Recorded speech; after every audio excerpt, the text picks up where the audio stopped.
and this is our plan of attack. Banks have become an essential threat to our democracy. So consider this justice. Thank you for listening to Revolution Radio, freedomslips.com, the #1 listener-supported radio station on the internet. Please help support this station so this battle can continue forward. Revolution Radio!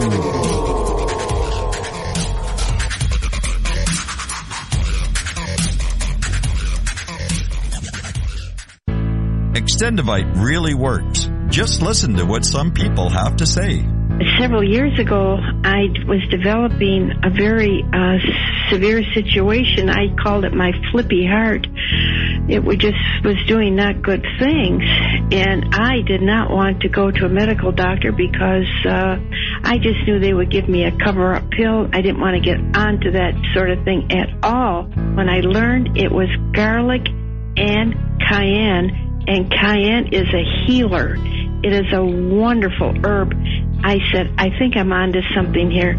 I'll tell you, I wouldn't be without it. It did wonderful things for me. Extendivite is only $69.95 for a 2-month supply of either capsules or liquid. Call now. That's 1-877-928-8822 or visit heartdrop.com. Extend your life with Extendivite. The opinions expressed on this radio station, its programs, and its website by the hosts, guests, and call-in listeners or chatters are solely the opinions of the original source who expressed them. They do not necessarily represent the opinions of Revolution Radio and freedomslips.com, its staff, or affiliates.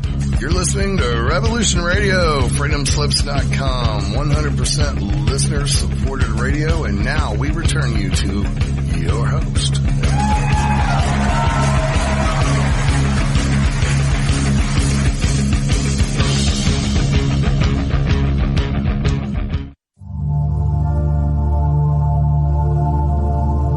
Welcome to Sacred Matrix, a divine paradigm of love and universal consciousness, with your host, Janet Kira Lessin and Dr. Sasha Lessin. Together, we transform the world. And now, here are your hosts, Janet Kira and Dr. Sasha Lessin.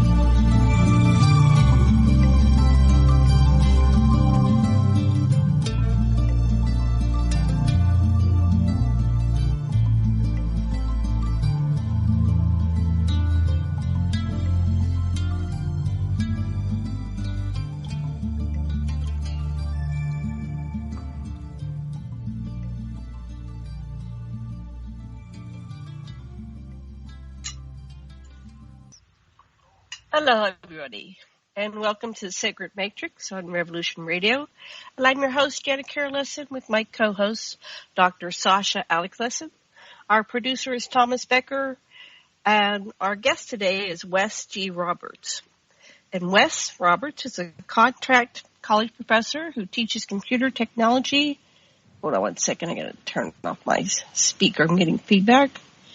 Bear with me 1 second. Sorry about that. Okay. He teaches computer technology, business writing, and communication, and office procedures for 2 of the largest colleges in Canada. In addition, Wes is a trained virtual assistant, writer, and author. In the late 1980s, he had a remarkable experience, which in time, over 20 years later, in fact, was identified as an alien abduction. As an abductee, though he prefers to call himself an experiencer, Wes's passion is to spread the word to help others come to terms with their own potential alien encounters. Alongside his numerous alien experiences, many of which have been consciously recalled, Wes spent several active years in a paranormal research institute. He has some abilities many would call psychic, though he prefers not to attach a label to them. Wes co-hosted and periodically appeared as a guest on Lesley Mitchell-Clarke's BlogTalkRadio show called Contact. Together, they currently conduct interviews for the YouTube-based Contact TV channel. Some of Wes's accounts have appeared in Terror in the Night, 1, Alien Abduction Exposed, and the late Bob Mitchell's What If, Close Encounters of the Unusual Kind. And he and Lesley have co-written their first book, Intersections, a True Story of Extraterrestrial Contact, in which they have available when they appear at this year's Alien Cosmic Expo. And Mr. Roberts lives in Toronto, Canada, with his partner, Anna. So, Sasha, Dr. Lessin, are you there? I'm getting a little bit of some kind of static. Yeah. Look, Wes, I'm really interested to hear, especially about your new book. Thank you. Nice to speak to you. Oh, we got you. Welcome to the show, Wes. Thanks so much. We're having some trouble connecting. Mm-hmm. Well, thank you for coming on board. Yeah, we're very excited to hear about your book and about your life and all your experiences. How about, here's what we'd like to do. We'd like to have you start and tell us about yourself, your encounters, how you got into this research, and then we'll start asking you questions in about 10 or 15 minutes. Okay? So take it away, Wes, I'm sorry. And thank tell you. Your story. Thank you, and thank you both. Sorry about the tech difficulties. I teach technology, so I'm quite used to them. Anyway, I am a soon-to-be leaving college teacher. I've been at that game for over 25 years. I taught part-time for a long time, and then switched to daytime teaching, all at one college. And I'm about to wrap that up. I really need to move on. I don't know if either of you are teachers, but it is one taxing career to have. So I'm about to say Dr. Lessin taught college for many, many years, starting back in the 60s. He's 79 right now. And I taught with him when I moved in the late 90s when I moved in with him. So we have both had experience teaching, but not like you and Dr. Lessin have much more extensive teaching experience than I do. But we understand. Okay, continue with your story. So all the while pursuing what are maybe average or exceptional careers, I had some interesting things happen to me. One of them, the key one, was in the 1980s. So if you'll allow me to, I can sort of walk you through that one. Is that okay? Oh, that'd be wonderful. Thank you. So this 1980s experience was a consciously recalled experience. Not all of my experiences are consciously recalled, but a good handful, and they continue. They don't stop, and I think that's typical for a person like me. Anyway, I went to sleep as normal with my partner at the time. That was not Anna. And had something very unusual happen to me.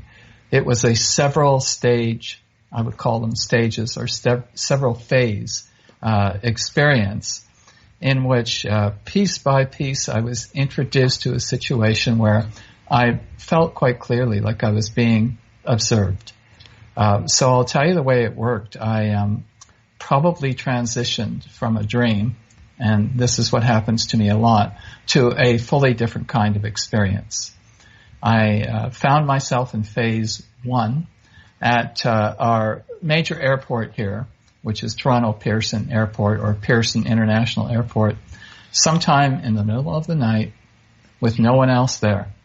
And I was looking out these, large plate glass windows at some kind of departure gate.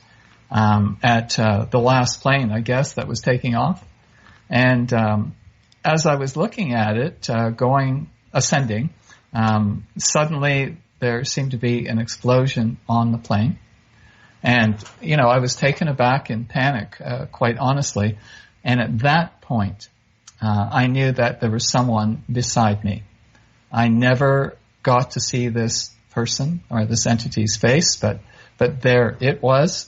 To my left, and we both sort of looked around, how are we going to help those folks on the plane? And the next moment, phase 2, I was on the plane. I was in the rear washroom of the plane. It was just like any other washroom on a plane. It was quite small. You could hear the hiss of air. You could hear the jet engines back there. And I felt that we were descending. I honestly felt, and still do when I talk about it, that was going to be the end. I had 20 or 30 seconds left. So I reached out in my mind to my partner, who I knew was sleeping in bed beside me, and basically said goodbye. And a few seconds later, bam, the plane seemed to hit the ground. I did not feel anything. In fact, I blacked out for a period of time. It could have been missing time. I really don't know what's called missing time. So I don't know how long I was out for. But when I woke up and my eyes began to become adjusted to the dark, I saw I was okay. I wasn't afraid. And I was staring at two large doors that evidently were doors I had to walk through. So I got up and walked through the doors. So that was phase 3 of the experience. So I examined where I was, and it was really plain. It was nothing unusual.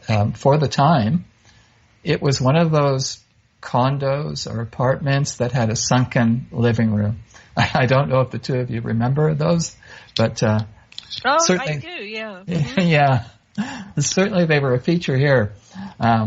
So, and that's one of the anomalies about these kinds of experiences, that the alien intelligences don't get everything right.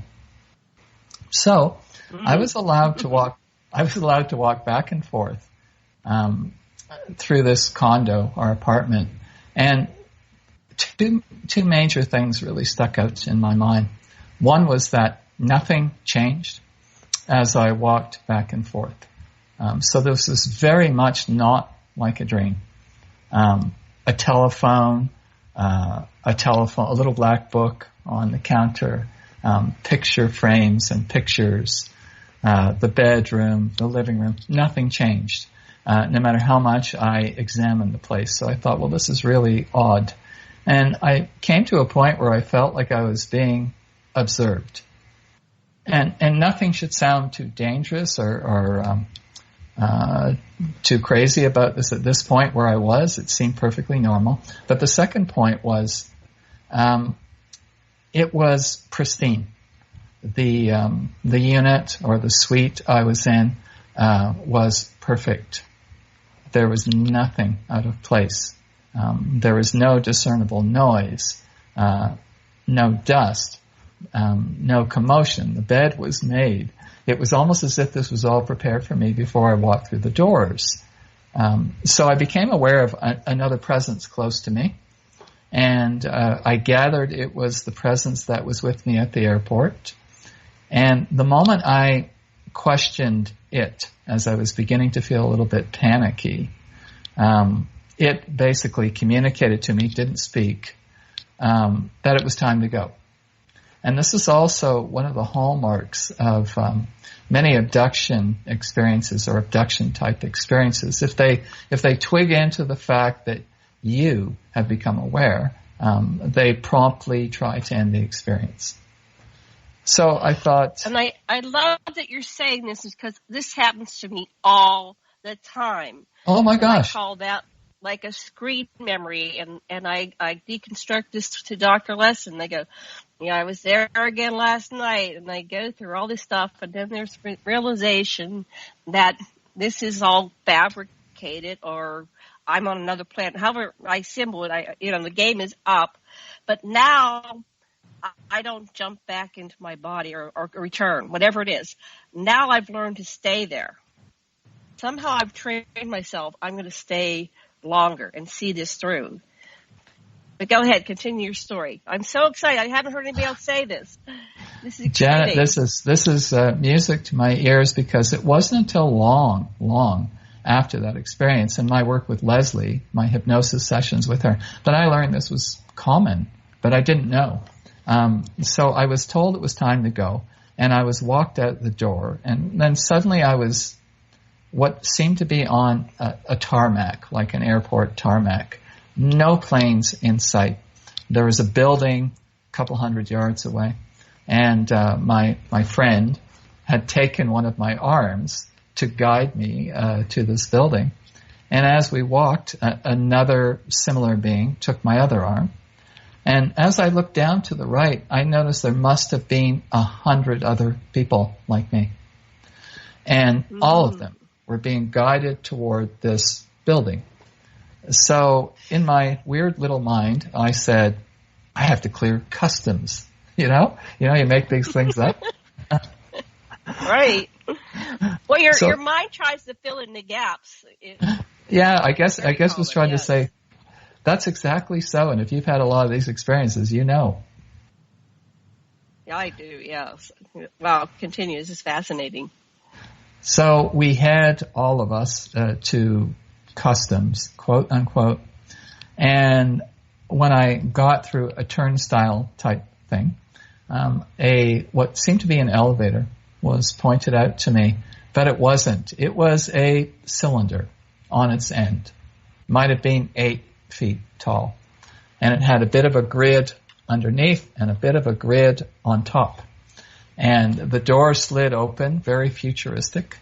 And I gathered only me was going in this elevator, so I went. So the door whished closed, and suddenly there was the most intense light I've ever encountered in these experiences or any others. Came from above, came from below. And there was a feeling of motion, although I couldn't say to you I was going down or up, just motion. A few seconds later, I was literally holding my eyes against the light. A few seconds later, the door whished open. I was back at Toronto's airport. I apparently was in the arrival section. 2 members of my family were there to greet me, as was the partner who was laying in bed at that time in the real world. And they were to take me out to the car and take me home. And so around that point, I began to not exactly have a breakdown, but I wasn't in very good shape. And I could not understand why none of them thought any of this was weird. And basically, Janet and Dr. Lessin, that's where this experience ended. But there's a little piece I should add on to it, which is kind of important, maybe 2 pieces. I woke up in my bed. And my partner was sleeping beside me, and I was looking at the digital clock. And it's as if it was today that I did that. The digital clock read around 6 a.m., but the minutes, like 6:01, 02, 03, etc., went by like seconds. I literally watched it do it. So 6:01, 2, 3, 4, 5, that was over in a couple of seconds. At that point, I hopped out of bed, ran to the other bedroom, and hand wrote the core of the experience.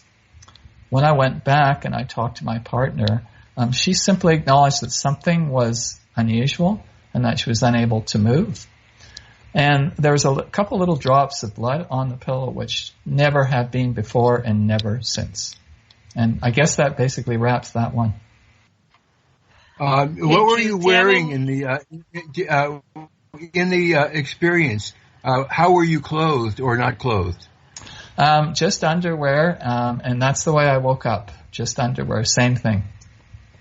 So you were on the plane in your underwear? That's a good point. I can't say I ever looked at me in the whole experience. That's a very good point. I've never thought to ask myself, what was I wearing? I hope I wasn't in my underwear. And my question was, okay, did you examine yourself to see if there was any place the blood would have come from? So I did. It was on the pillow, so I did. I looked at myself in the mirror, examined here, examined my eyes, the rest of my face, head a little bit, nothing that I could see. Absolutely nothing I could see. And I didn't feel sick or anything. They do those little blood things sometimes, and it's really irritating. One time, my boyfriend and I woke up. We were both lying flat on our backs. You could see our eyes bolted open at the exact same moment, and you could see blood all over the pillows. And at the same time, we very carefully looked at the sheet, and it was bloody. And so at the same time, we pushed the sheet totally off of us onto the floor. And there was blood everywhere. And then we examined each other. There wasn't any wound, nothing. I wasn't on my period, nothing. And he just said, okay. And I warned him. I said, if you're going to be my lover, you're going to have some encounters. I'm sorry. It just happens to everybody. And I warned him. And he said, no, I still want to be your boyfriend. So, he just grabbed the sheets and he grabbed the, spray and wash. And he said, we're never going to talk about this again. We're just going to put it in the wash, and we're going to have an agreement to never talk about it again. Because he wasn't into this stuff. He said, I'm not into this stuff. No way. We're not talking about it.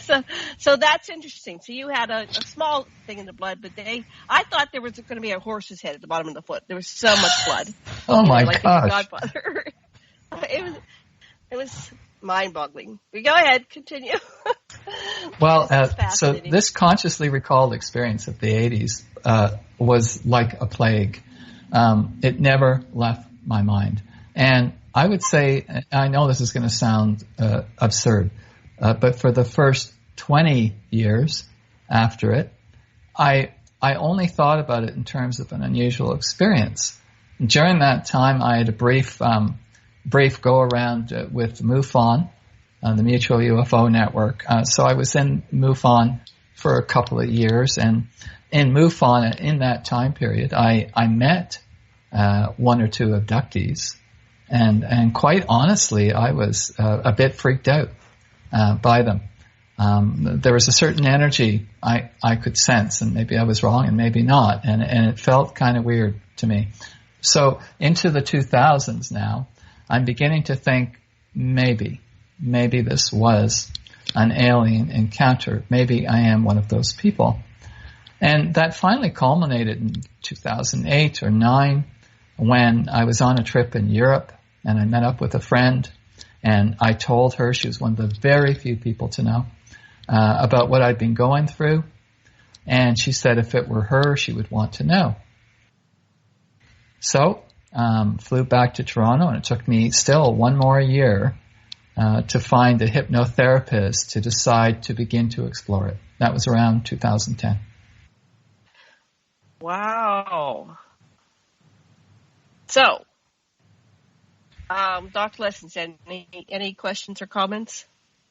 Well, just what I've noticed, I've been a holotropic and entheogenic facilitator for a long time, is that many people will have that kind of experience. Meditators will have that kind of experience. Dreamers will have this kind of experience, and they will, I was dreaming, or it was because of the acid, or because of the holotropic breathing.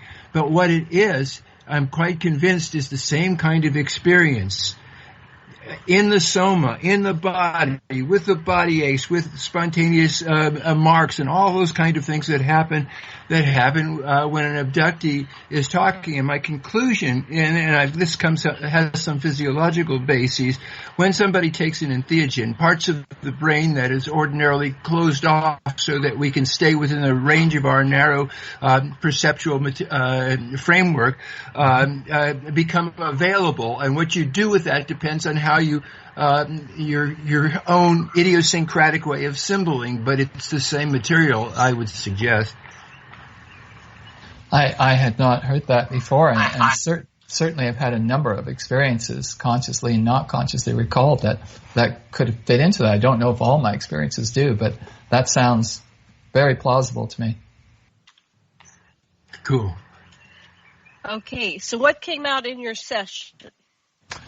Well, so therein lies probably, a story for the rest of the night. I went to see Lesley Mitchell-Clarke, and of course she did her assessment, triage, if you will, just to make sure I was a stable character and didn't need other kinds of help. So we went through that, and then in my first session, I thought, good, finally, I'm going to find out about this, and that's not what happened at all. When I was first regressed in the first session, we uncovered an experience I had no knowledge of before that day. That took place in my childhood.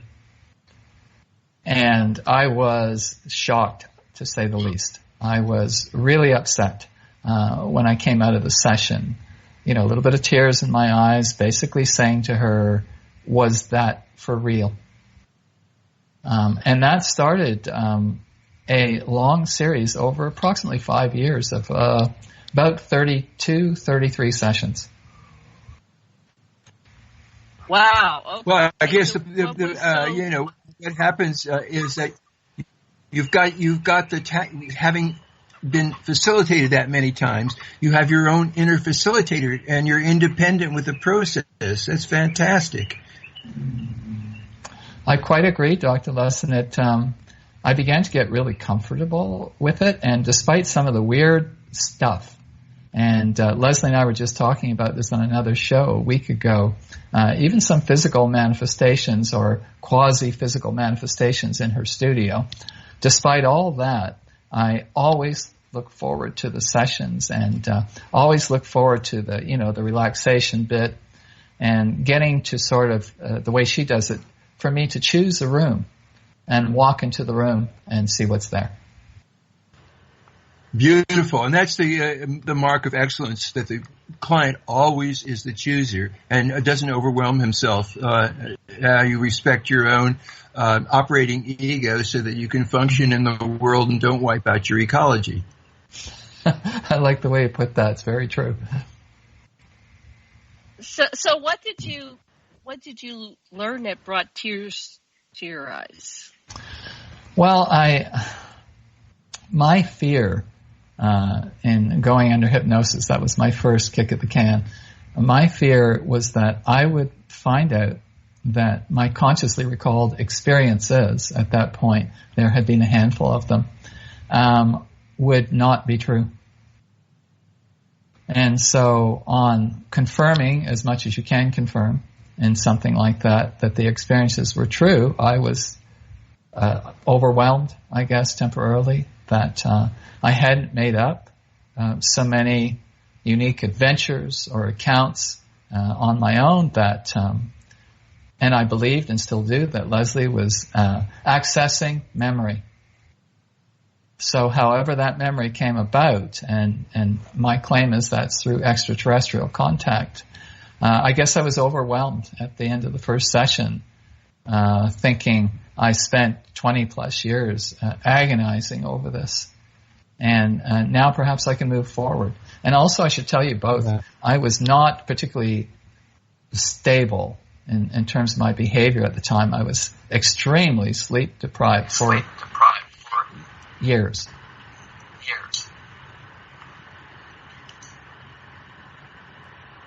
You might get, if you turn off your camera, we might have more bandwidth. Do you want me to turn off the camera? Yes. Yes. Done. Okay, because we're getting some feedback.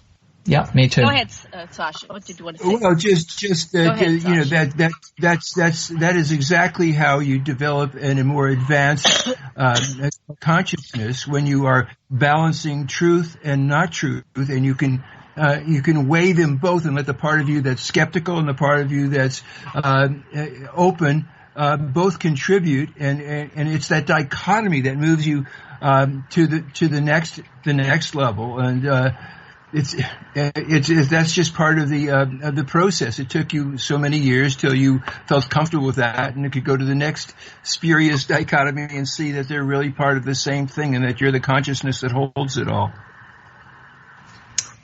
That sounds and rings absolutely true. It took a couple of years or so, maybe less, where I was able to integrate into whoever and whatever I am right now. I was able to integrate the fact that these had been going on, would continue to go on, and that perhaps I had a role to play, which I believe I discovered down the road. So it did take some time for me to say, okay, settle down, because prior to the hypnosis, there were nights when I was afraid to close my eyes.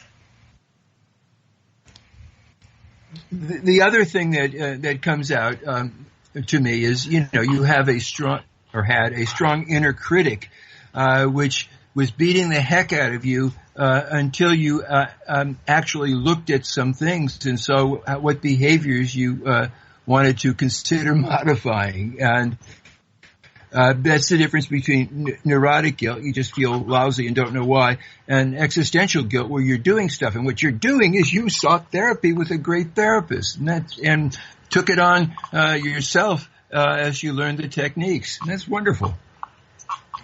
Well, thank you for saying that. It's reinforcing, and I continue to get reinforced these days as I extend my outreach. Really, the world doesn't know about me in some ways. Parts of my family don't know about me in some ways at this point. And because we're having a book launch coming up in a couple of weeks, it's like, well, I guess they're going to know.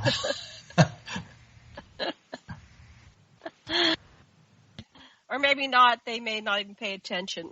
I don't think my family's read my book at all. It's been out there for, 8 years since they haven't read anything. So, oh, wow.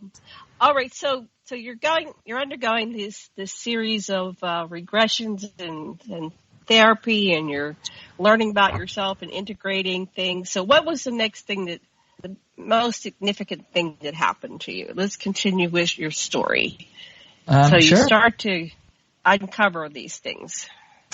I would say the next, there have been several, I guess, but the next one after the initial response or reaction was the appearance, and she made the appearance more than once, in fact, many times, the appearance of a little girl who I seemed to be connected with, or I thought she was a little girl, and who I seemed to recognize, that I eventually came to call my twin. I'm not sure I would say twin flame. I don't know that I would use that, but I don't know it's wrong either. But she first appeared as a little girl in one of my sessions, and we were at some kind of a farmhouse, and my job was to just, take her by her hand and walk her around the main floor, the kitchen mainly, and the living room of this kind of farmhouse, and introduce her to things that she apparently had no clue about. And I mean everything. Whether it was a plate or a glass or a set of stairs. Really didn't seem to know anything about any of it. And so I was walking her around the place and telling her what these things were and showing her. And as it came out, this little girl, or this entity, appeared more frequently, and appeared as we really got down the road through maybe 20 sessions or so or more, appeared in Lesley's eyes as the hypnotherapist to kind of overlay me. Now, I'm not, and she wouldn't claim she saw it physically, but this is what she saw, maybe with her third eye, or maybe in a kind of Curlian way. But she saw something overlay me. And this was my twin as she is now, as far as we can tell. And she's quite tall. She's like 8 foot tall, with an elongated head. Uh-huh. I've got to hear your comments on this. And so I've now seen her, and we actually did some real-time communicating with her. At least we thought that's what we were doing, kind of like channeling. Down the road, we actually did that, but she's appeared in several different guises, once or twice as herself, as far as I can tell, and different times in different ways. Maybe like a tall blonde with blonde hair, and then as a woman with no hair, and then as a woman with black hair. And one of the most remarkable experiences, didn't last long, occurred in what I thought was a dream, where I was standing at a party chatting with a bunch of people, and I'm not necessarily short, I'm 6 foot. So I was standing around chatting to a bunch of people, and beside me I noticed, oh, there's somebody really tall here. And so this woman was 8 foot tall and very slim, no figure to speak of, just standing there looking at us all, like 2 heads above anyone. And when I woke up, I thought, thank you. I don't know why you were there, but whatever. So that was the next thing, I think, Janet, the discovery of my twin. We'll call my twin. Did you have an erotic reaction to her? I would say not. No, I would say not, although you raised this topic, which is actually a difficult one for me. I have had erotic, more like sex experiences with other entities maybe 4 or 5 times. All of them have been consciously recalled. None of them were human. As it got close to the point of completing the sex act of an orgasm, if you will, I was not having sex with a human or anything alive at times, but not her. Never her, for whatever reason. Wow. That's cool. I see your life. What that means okay, so to a psychologist like me, it means that you have a coherent field, that you and the other being were a one. You haven't extended your fields into each other. Okay. Yeah, I had, I want to address the twin thing. Oh, please, yeah.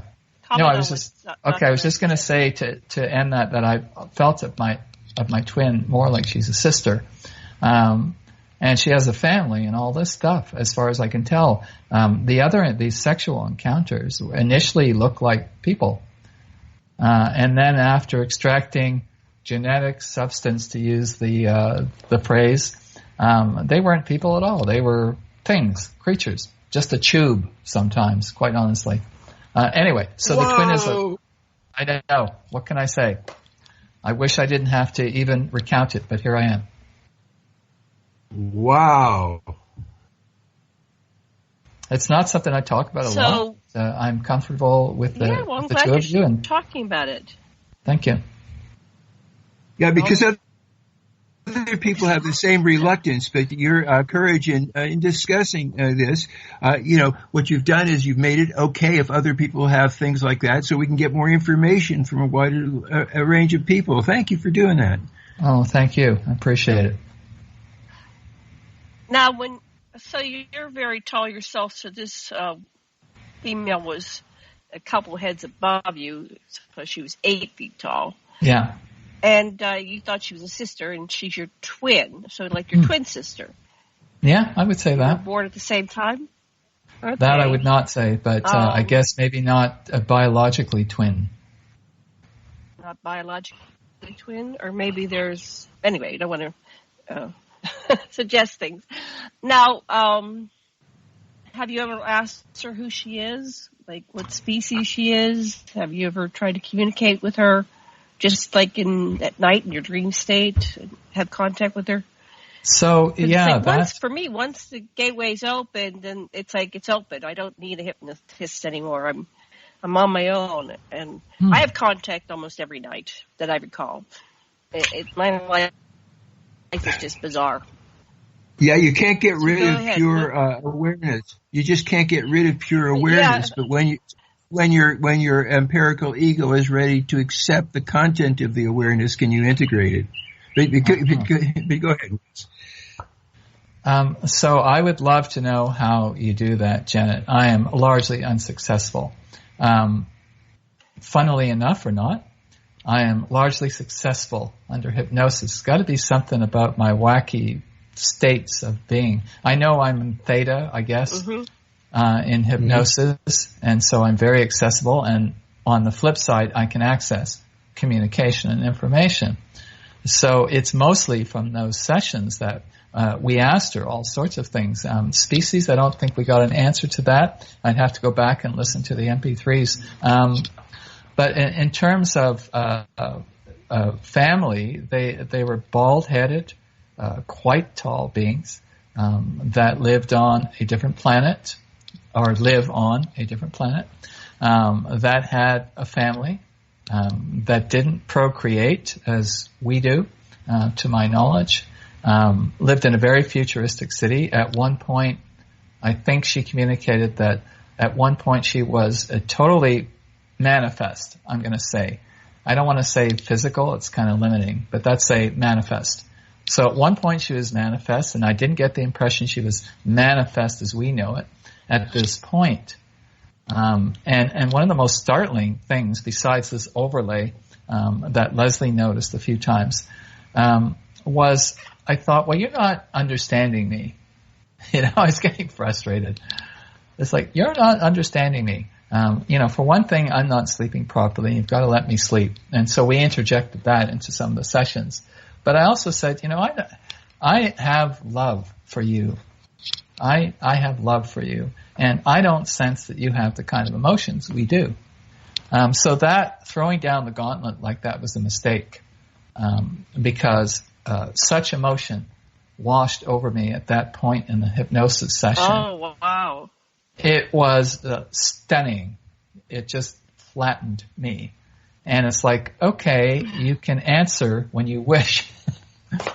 And at that point, she's, putting me on the straight and narrow. It was basically like, you are full of it. I must have filters in place or something. I don't know.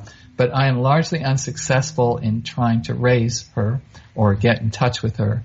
From a standpoint of, say, going to sleep and being in a meditative state, I think I have been unsuccessful, but perhaps I have not. Perhaps she has visited me and I'm not getting it.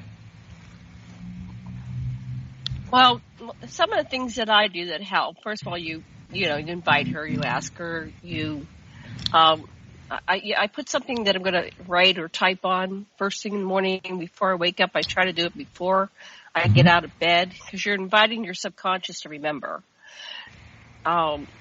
It's very likely she is continuing to contact. You more than likely do not really need to have a facilitator, but you like it, so you keep believing you need to have it. But, it's up to you if you want to get independent of that, because then you'll have a far more experiences. You don't have to wait till you have a third party to have, this interaction with your extraterrestrial family. You know what? You do have a third. Would you like to add to that? That's my opinion. Yeah, go ahead. You have a third party. You have your inner therapist, no matter what. You can say, therapeutic part of me, I'd like you to just give me a clean analysis and new witness. I want you to, without any emotion at all, just picture what's going on and as a fact. I don't know what I'm going to do with that awareness, but I got a lot of stuff to take into consideration. I want to hear every part of me reacting to this situation. Something like that. Okay, so I have comments for both of you because I really like that. I don't know if the two of you had known or ever been in contact with John Raffanello when he was alive. Maybe doesn't ring a bell. No, the name is familiar. The name's familiar. Refresh my memory. Who was he? Tell me about him. Yes, so John Raffanello worked at Disney. He was an engineer. And of course, you two already know a lot of engineers and scientific types get involved with this. And he was also a contactee and a lot of other things. An inspiration. He would teach you meditative techniques. I never met him personally, but Lesley and I had him on the show a number of times. So one of the things John used to say, and Dr. Lessin reminded me of this just now, was you can create, so to speak, a third party if you lack one. I don't need Lesley to do that. If I was smart enough, I would just, as you said, call upon that part of me and say, facilitate this. And until now, I have to admit, I have not been smart enough to do that. But maybe now I will do that. So John was a lot like that. He would also say, in response to what both of you are saying, we had become experts at limitations. He used to say we were masters of limitation. And at some point we were supposed to say, and I tried to take his good advice, thank you, limitation. You've done well. You've allowed me to become an expert, but I don't need you anymore. Okay, so existentially. That's wonderful. Existentially, the trick is to embrace both limits and limitlessness and not to choose one or the other of polarity, or that leaves you stuck, if you know what I mean. I do. I like that advice. Thank you.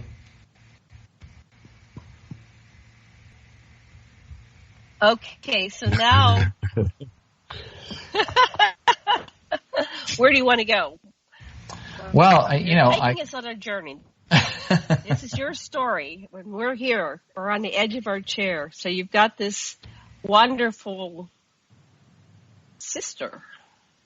I have and her family. An alien twin sister and her family that reassures me from time to time, although I think I can do a better job at this now, meaning to say, recognize when she's in touch with me.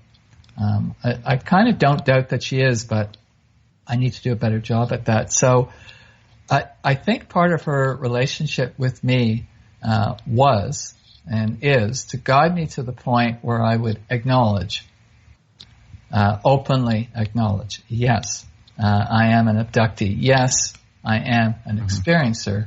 And then the good part, which is going to last for the rest of my life, yes, I'm supposed to share this. And so that's what I think she has guided me to already. And when I started the hypnosis sessions, she wasn't evident to me at that point or to Lesley, but one of the things that happened was any psi or psychic capability I had was almost immediately enhanced on recognizing and speaking out loud, yes, I'm going to see a hypnotherapist. Yes, something has been happening to me. Whatever capabilities I had were immediately augmented. And I got it. Understood. Lesley has always said that some alien species or beings are attracted to anyone who does have psychic awareness. Almost like it's a searchlight blast up into the sky. And they go, yeah, him. Is that true then, Dr. Lessin? It sure is. It's like you're not bound by the matrix of acceptable ordinary functioning, but you're open to a wider range. Your phenomenological contact with the supposed other and outside of you is much more fluid. As a matter of fact, a lot of what you're, the way we're even thinking is bound by a temporality, when in fact we may have already died and are living several places in other dimensions and haven't lived yet in several of them all at the same time. When you start looking at it in a quantum level, you realize that whatever a person's pronouncements are, even I was in a workshop where they said, lie, I want you to just live this whole week with lies. And everybody got to the all-time deep truth, because you can't make something up. Where does up come from? And so that if we phenomenologically respect whichever any person symbols, however they put it, instead of dissing them because they don't use the usual metaphors of our matrix, you're losing their light. But everybody's got a unique light, and yours is starting to shine so bright, and it's helping a lot of people. Well, thank you for saying that. I'm kind of half stunned here, because it's only in the last couple of years my partner and I, Anna and I, have begun to look into beyond the multiverse into the omniverse. And so, and we've done some casual, I really have to say casual, experiments with this, and they've been stunning in their results. And I'm thinking, it's that easy? You just have to ask. And that's what we're finding so far. It's amazing. Stunning results. Yeah. Go ahead, honey. Well, I want to know about how you journey together, how that works. Yeah. Yeah. So the journey with my twin and I, who I'm going to say predates this incarnation anyway, has been phenomenal. And I think there have been checkpoints along the way. There have been maybe 3 of my hypnosis sessions where I found myself sitting in front of a council of some kind. And the council's not grilling me. They're kind of interviewing me. And they're saying things like, well, we want to make sure that these capabilities and information has properly taken seat, I guess, in you. And we also want to make sure that you're ready to move forward. And, if I was asked that question in the so-called waking world, I don't know how I would answer it. I hope I would say yes. But in all of those circumstances, sitting before a council, I've said yes. I'm ready. Wow. Well, consent, commitment. There you go. I do have that. There we go. So how does Anna fit into it? I can tell you a real story about how we met, and that might explain part of it. Cool. If you want. Okay.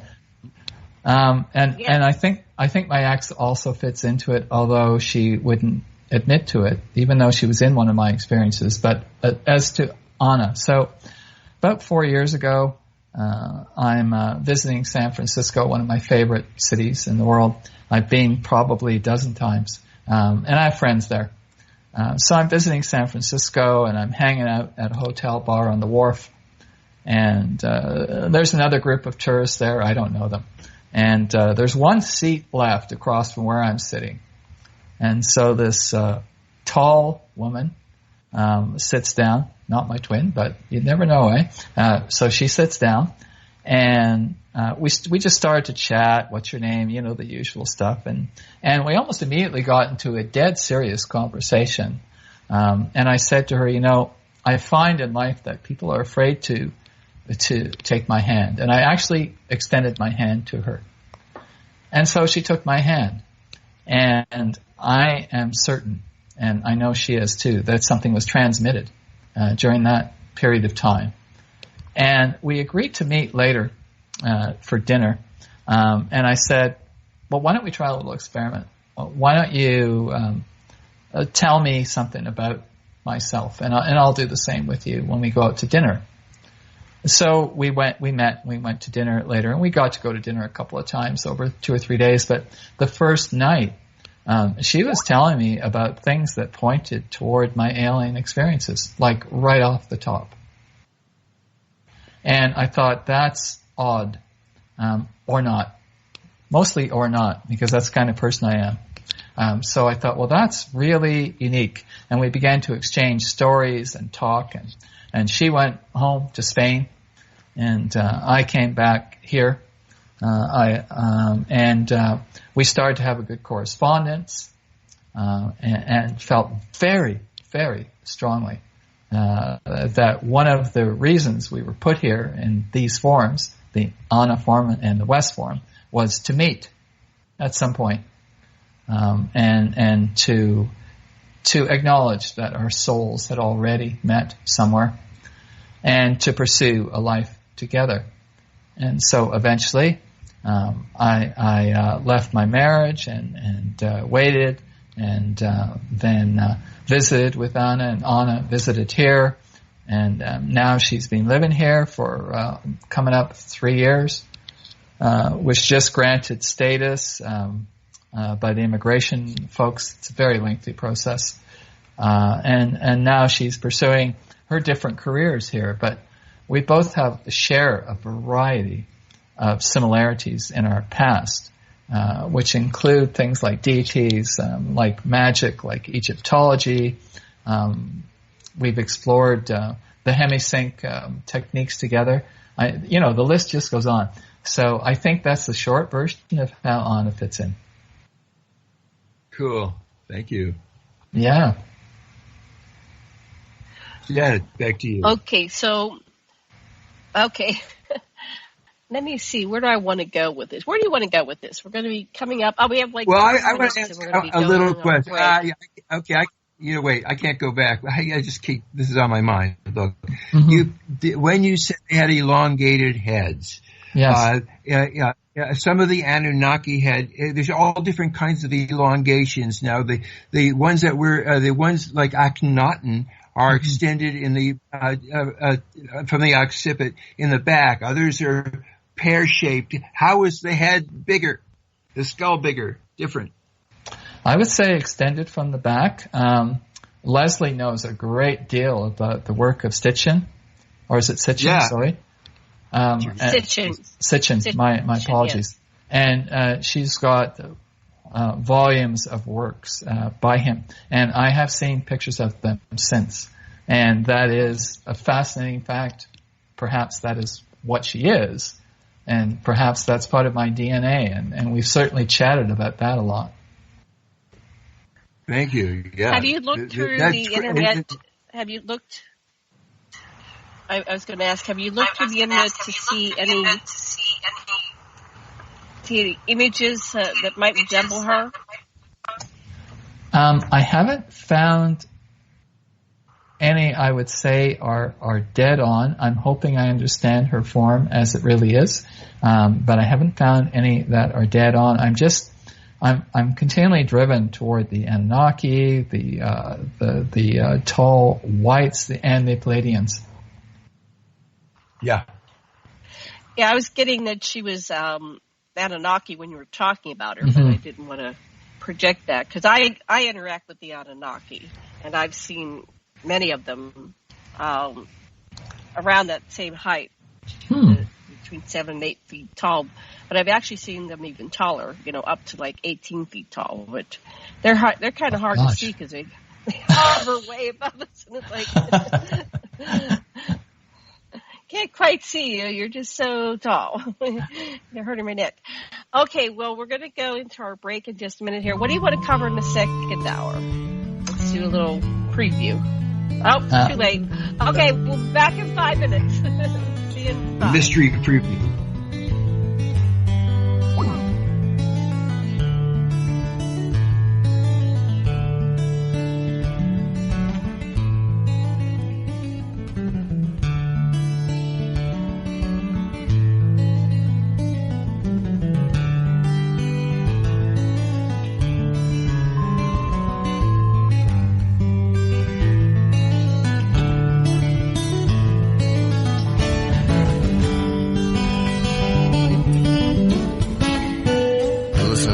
Radio at freedomslips.com, and we'll be right back after this message.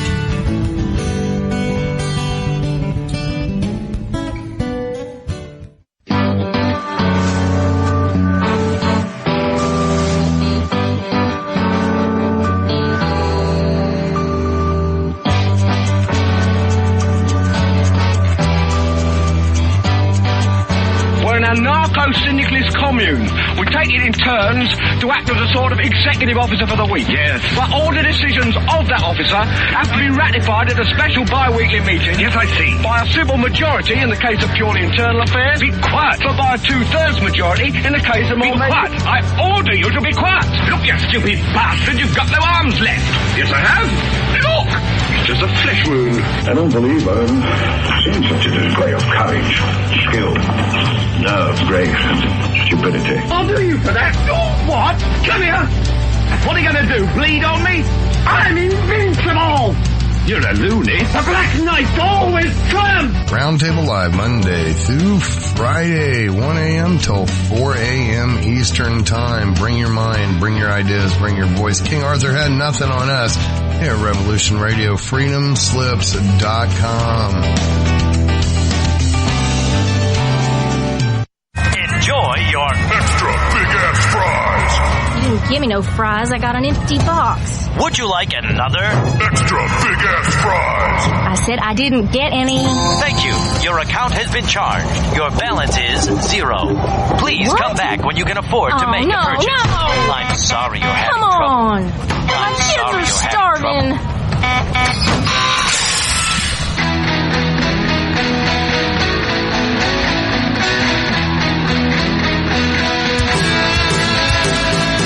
Thank you for tuning in to Revolution Radio.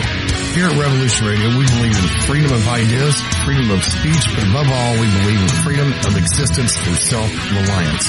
This station is 100% listener supported, and as a fundraising promotion, I have a kick-ass free gift for a $100 donation.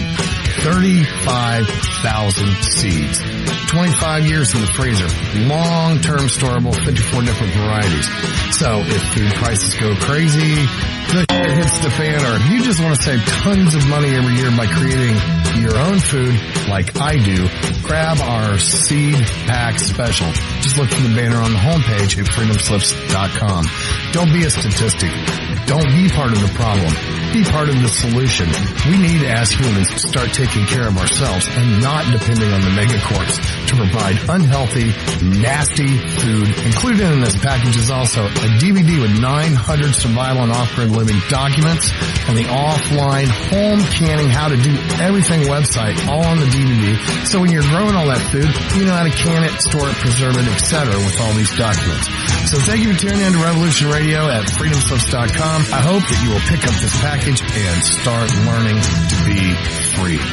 Revolution Radio, freedomslips.com, where information never sleeps and freedom is one seed that needs to be planted.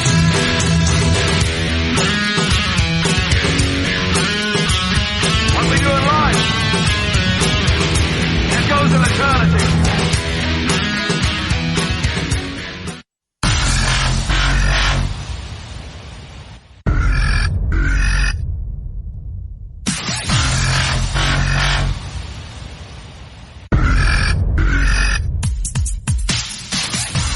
Thanks for tuning in to Revolution Radio. Here at Revolution Radio, we are listener-sponsored and commercial-free.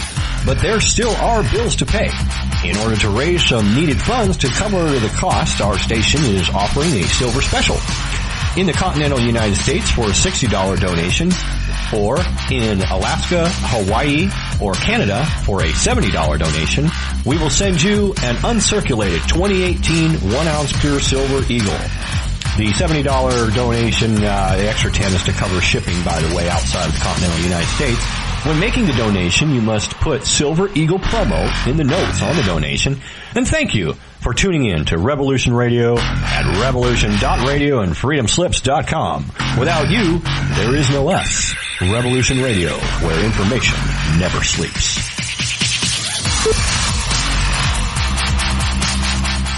It happens more often than we can imagine. In my case, I was sitting at home, and out of nowhere, I just started feeling uncomfortable. Then it got worse, and I started perspiring. I tried to ignore it, but I waited too long. The chest pain came as we were driving to the hospital emergency. I felt my life clock begin to tick. I barely survived. There was lots of damage done to my heart. What do I do now? I was lucky. I took a leap of faith and tried a 7-herb formula with hawthorn, garlic, cayenne, and more called Extendivite. Herbs have been used for thousands of years to keep us healthy. If you're not using Extendivite as a preventative supplement, maybe it's time to start. To order, call 1-877-928-8822 or visit heartdrop.com. Extend your life with Extendivite. The opinions expressed on this radio station, its programs, and its website by the hosts, guests, and call-in listeners or chatters are solely the opinions of the original source who expressed them. They do not necessarily represent the opinions of Revolution Radio and freedomslips.com, its staff, or affiliates.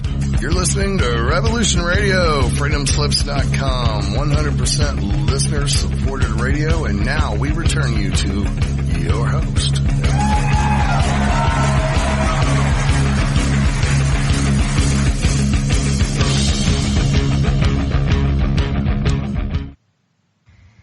Welcome back to the Sacred Matrix and Revolution Radio. I'm Janet Care Lessin with Dr. Sasha Alex Lessin, producer Thomas Becker, and our guest Wes G. Roberts. But before we get back to our show, I want to remind everybody to please go over to that donation button on revolution.radio and make your donation this week. We really need your donations.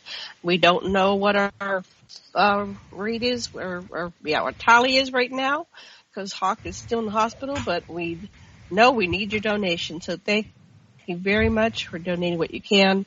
Your donations keep us on the air and bringing you shows like this great one with Wes Roberts. So, Dr. Sasha, are you back? Are you there, sweetheart? Yes, I am back. Yeah, and Wes, I guess what I was, imagining the way you talked about your relationship with Anna, that the two of you together meditating, doing a tantric ritual, even doing an entheogen, you would just bring incredible stuff in. Oh, thank you. Yeah, we have a lot of fun with that, and she's so like-minded and so magical, and she's she's trained in and has a master's in philosophy. She actually taught philosophy in Spain. So it's like so many not coincidences. Wow. Wow.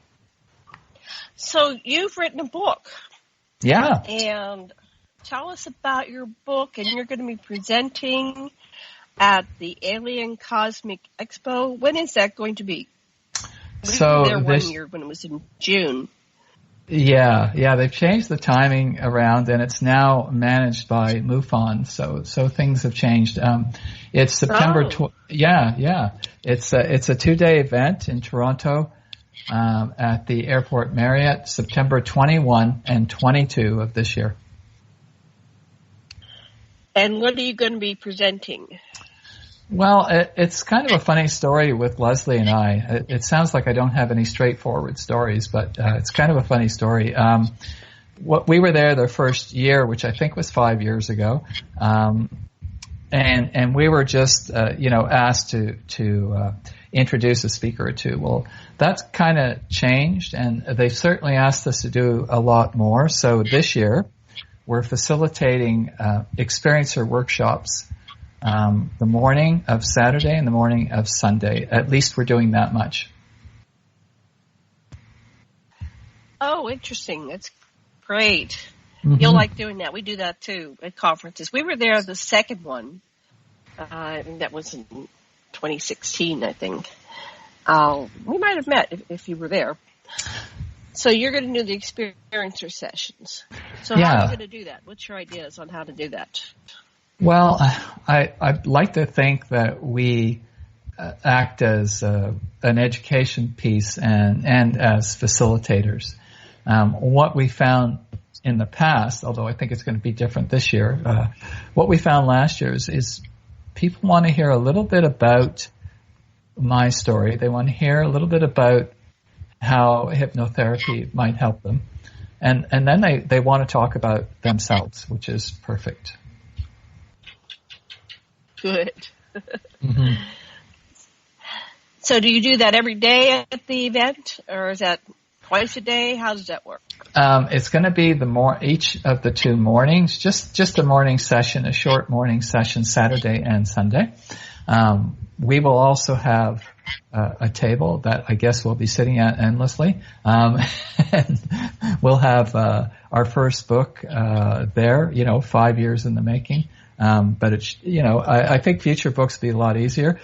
This book just takes, honestly, a handful of my experiences. And it's a kind of a different book because the way it's set up, I share verbatim, what was taped, during the sessions for most of what you'll find in the book. Lesley comments on it and I comment on it. And I've also shared a couple of stories that were consciously recalled that did not come under hypnosis. So really this book is just it's a little book. It's just scratching the surface of my experiences, which uniquely probably go between 30 and 40. And this is just a handful of them so far. So that's great. I've seen people do that where they take them, the sessions verbatim. So you had them transcribed? Yes. Or you did that yourself? You transcribed them? The first few were transcribed. When you go into that level of detail, and that most people just do a generalization and overview, what do you find happens when you go into that level of detail in a book? Well, I can speak for myself. It's been kind of shocking when I've looked at the transcripts that I have. We have transcripts of quite a bit, maybe 30, 40 pages, but there's a lot more to be transcribed. When I look at the actual accounts, I think that was really odd. I'm looking in on myself because I've evidently lived through these experiences. I have recounted these experiences.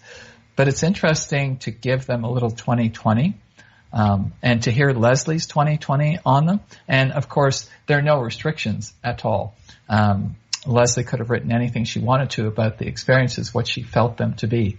And I did the same thing with some of them. So it's kind of a unique, kind of an odd perspective for me to look in on it. You know, in the David Viscott method, in a David Viscott method, you go back over the same material, and you notice what you didn't record.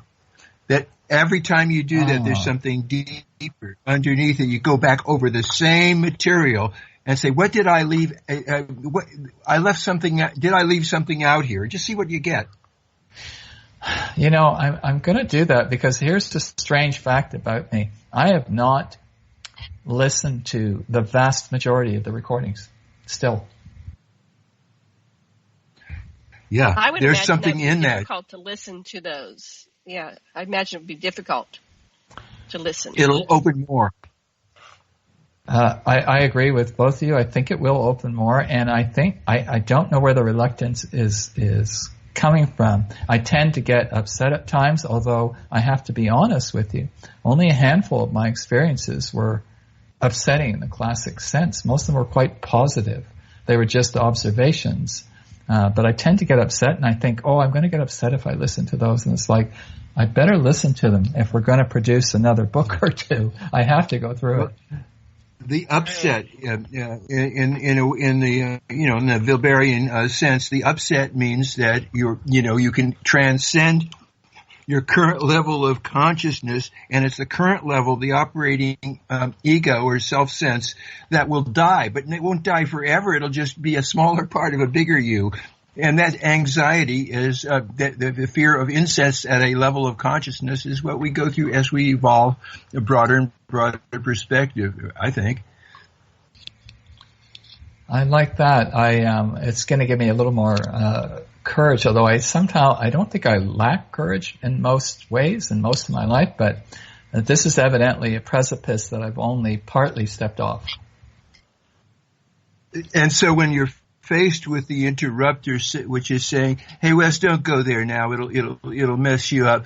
What you say is, "Part of me that says that to me. What specifically are your concerns, and what do you need?" And it might say, "Well, I need to be able to interrupt the process if it's too heavy, and it means you're going to lose your job or something like that, or hurt yourself." And you say, "Okay, interrupt me anytime." You just the parts are real, and they've all got something to contribute, or they wouldn't be knocking on your consciousness. Okay, I think I can definitely work with that idea. It's almost like giving myself permission to back off. Yeah. That's right. And then it's wonderful, because then you find part of me that wants to back off. Where are you coming from? And that's the key. Wow. Okay, that's great. Thank you. Cool. So you're doing an interview show. Let me see. It's called. What's your show called that you're doing? Okay. So the YouTube. It's another. Contact TV is our YouTube channel. Contact TV.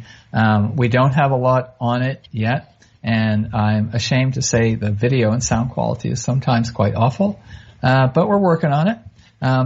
Before that, we were on BlogTalkRadio for 5 years. We were doing a show once a week. And it was just called So you interview a lot of people so you're interviewing, who are you interviewing? What kind of people are you interviewing? Oh my gosh, we have been so fortunate. We've interviewed Paul Hellyer, who was a former Deputy Prime Minister in Canada. We've interviewed Grant Cameron. We've interviewed Randy Kramer 2 or 3 times. Mm-hmm. Just about anyone you can think of. We've interviewed dowsers, although I'm sorry their names are not coming to mind right now. Crop circle people, psychics, occasionally ghost hunters. But we try to stick mostly with the area of extraterrestrial contact. But certainly we've had the great fortune of interviewing many fascinating people. Same here. Now, what are you learning from these interviews? What's your conclusions about what's happening with, especially the experiencers? But there's a tie-in with everything, with ghosts, Sometimes there's an overlap between the extraterrestrials and the ghosts, and is that a ghost or like when I was a child, I didn't know if that was a ghost or we didn't really have ETs back then. This is the 50s. All you had was Casper the Friendly Ghost. So but I'm looking back over that. It's like, nah, that might have been Grays, little Grays or something, and I just called him a ghost because, like we talked about earlier, the subconscious tries to make sense out of what it's experiencing, right? And the mind fills in the blanks. And so that could have been, little gray aliens or something like that. So, I've been Dr. Leslie and I've been interviewing for since 2012. We started doing our own shows. We were being interviewed before that, and we've been on a lot of things going back to when we met, kind of like you two. We hit the ground running, Sasha and I did.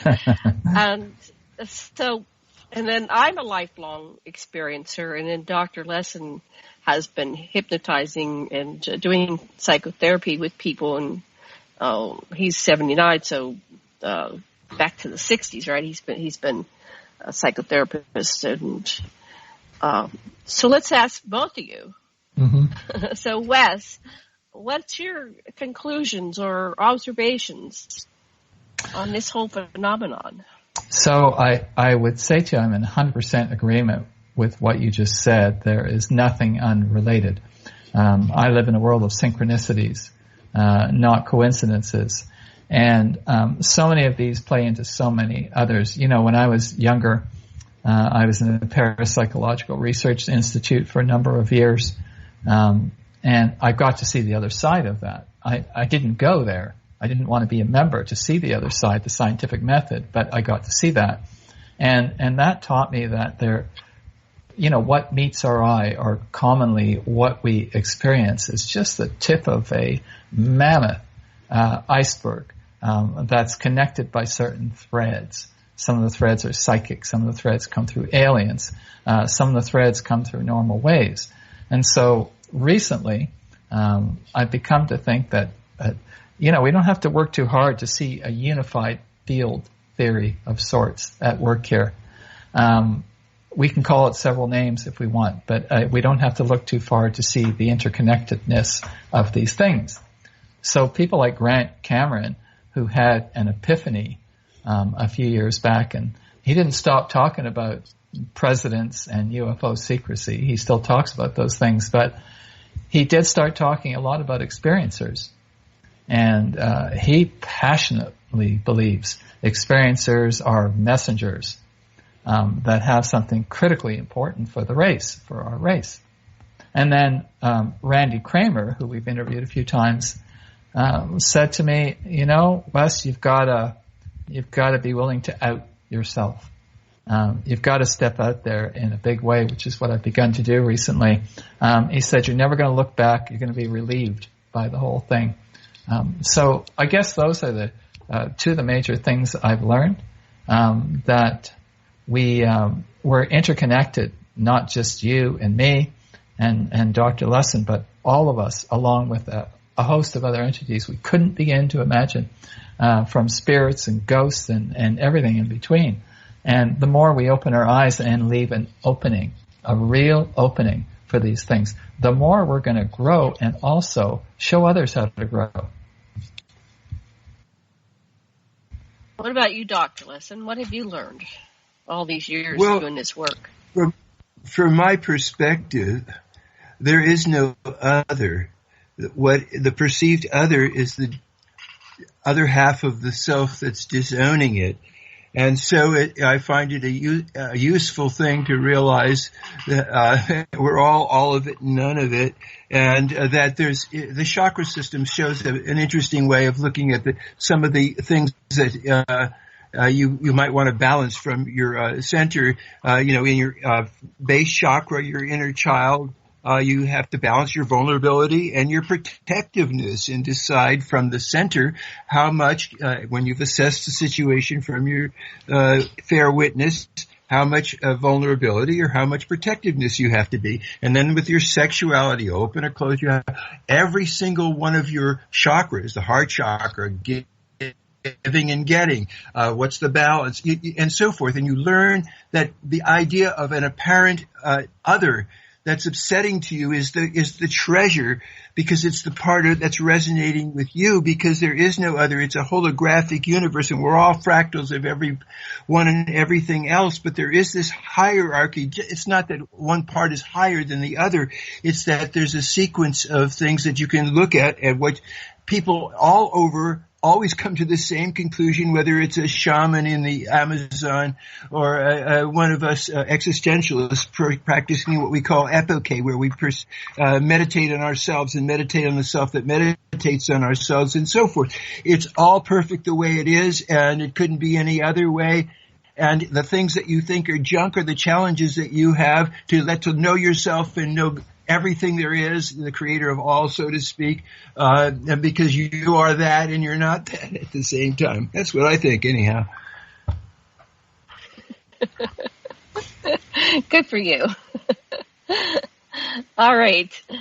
So back to you, Wes. Mm-hmm. What else would you like to tell us? I would like to tell you about some places that might be worth visiting. I don't want this to be such an overt plug, but I'm a member of a new organization and have just rejoined another one. So I rejoined MUFON. I rejoined MUFON Canada, and certainly they've been talking us up a lot. They're talking about our book launch. They're talking about the Alien Cosmic Expo, and so big shout out to MUFON Canada. I also joined a new organization called the Experiencer Support Association, which is TESACAN, and that is TESACAN.org. And Ryan, the fellow that heads this up, is a friend of mine and Lesley's, and the Experiencer Support Association will take on all comers, meaning it doesn't just have to be or just have to fall into an alien encounter. It could be something other. It could be a psychic experience. It could be a case of ghosts, or it could be all of them wrapped up together. So Lesley and I became part of this organization, TESACAN, a while back, and we're hoping to help a whole lot more people through it. Cool. Yes, that's what I noticed. I love MUFON, and then there was the limitation that, like in my case, I've had all these experiences. I've had interactions with ghosts all my life. I've had extraterrestrials. I've had people that die and they come to me when they die. So like I'm a psychic, and it was hard to integrate all these things that even if you work with MUFON, then you had to fit into that MUFON box, right?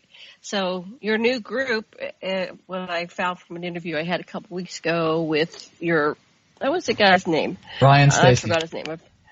Yes, he was great. I've talked to about 20 people since then. I lose track. But that's what stood out in my mind. That was great because you're covering it all. Now, you said you just reconnected with both MUFON and Tessa. Are you an investigator? I would say not. With MUFON, I'm just going to call myself a member, although I would be able to specialize in counseling other abductees, I believe, at this point in my life, and experiencers. TESACAN, is kind of new, and that's why I'm there as a sort of guide to other experiencers if they come forward and decide to share their stories with us. And that reminds me of something I wanted to ask the two of you, if you've encountered this. A lot of experiencers that have contacted me in the past do not follow through. They drop off the face of the earth. Well, they get cold feet, I guess. You don't want to bother them and bug them. Yeah, what's your ideas on that, Dr. Lessin? People who come and then they drop off the face of the earth. It's perfect if a person comes and if you're in the room with me, you will become more conscious of yourself. If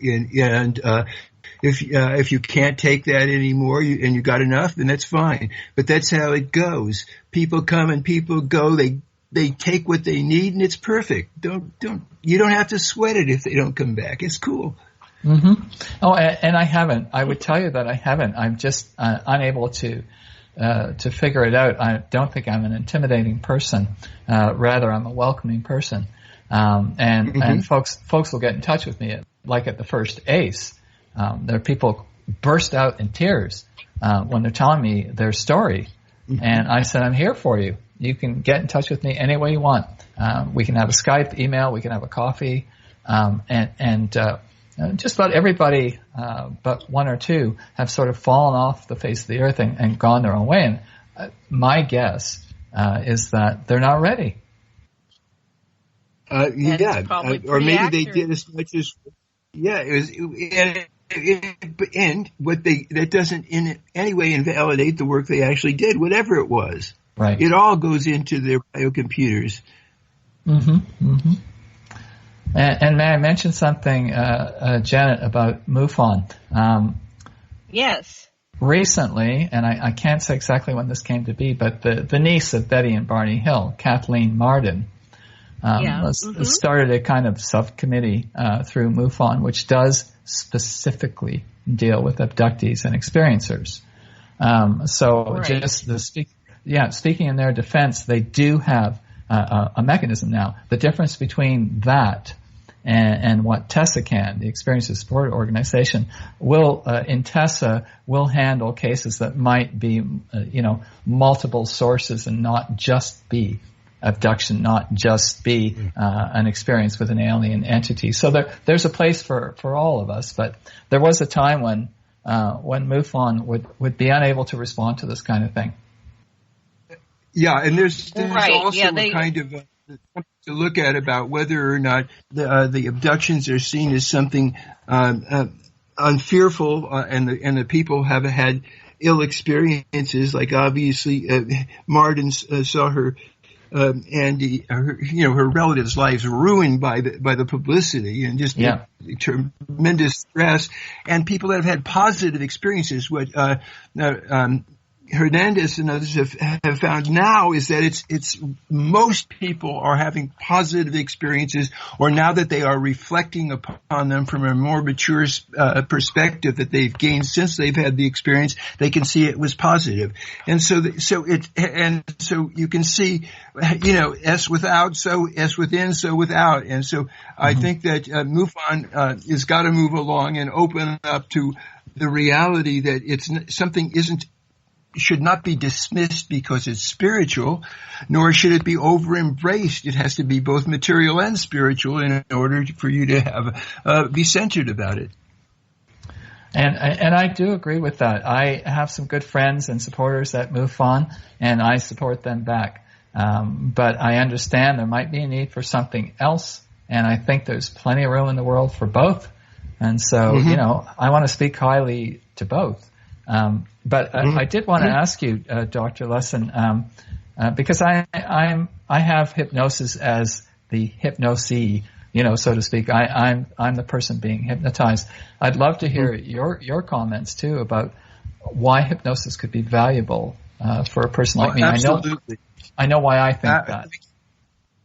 It's like with somebody that understands that what they're doing is empowering you. That is, you have to get the right hypnotist who is going to not impose, but rather to track you in terms of your experiences and help you expand them. And so that's really critical.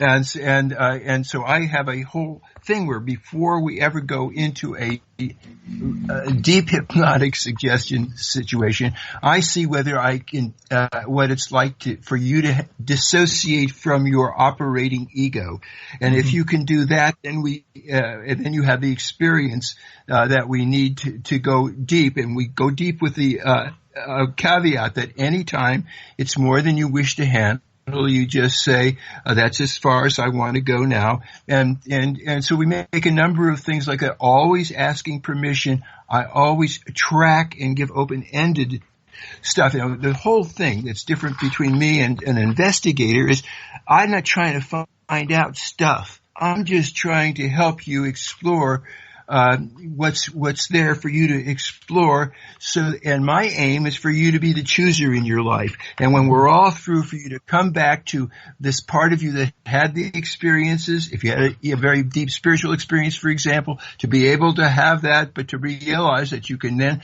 center yourself again. And there's like a valve where you can let these experiences in or tune them down, depending on the circumstances that you're in. And I make sure you're not dependent on me, because then I have you sit where I'm sitting, and I've been modeling your inner therapist. Now you be the therapist inside Wes, and say how you're going to, how he's doing, and what small steps you'd like him to take, and where you think he's going, or whatever you want to say to him, and how he can get hold of you whenever he needs therapeutic advice. And when the session's all over, I have you withdraw from me and from this process, and have everything you learn now be part of your own repertoire. And the point of all this is I find out way, way more than if I was investigating and district attorneying anybody. But that's not what I'm trying to do. I'm just trying to assist you. Thank you for that clarity. I would trust sitting in your chair as I do with Lesley. If I might, I'm just going to say, I think you said at the beginning of the show, Janet, it's Light Work Hypnosis. That's Lesley's company. That's what she does. That's what Lesley does, and it sounds like that's what you do. It's to assist me to bring to the surface what's safe to bring to the surface, process it, integrate it. I never felt directed. I have never felt directed like, did you see that tall alien in the corner? That's never happened in these sessions. Mm-hmm. Wonderful. I do have to say, I went to MUFON back in probably was 89 or 90 when I was living at State College, and we met in a room at Penn State University, so somehow the guy had connections there. And my story was all about an experience or abduction phenomenon. And I don't know what what do they call them? The investigator did with my story, because back in those days they didn't really look upon these experiences as valid. Right. But he was very kind, and he listened to me, and he actually recorded it. And then he had written a book about MJ-12, because the secretary was a former and Greg Cameron talks about him in his presentation. He was the recording secretary for MJ-12, the president of Penn State University, who was at that time still alive. He's now deceased. So anyway, it was very interesting because so this was the recording secretary for MJ-12, right? And it was a professor emeritus, and he still had an office, and I worked at Penn State.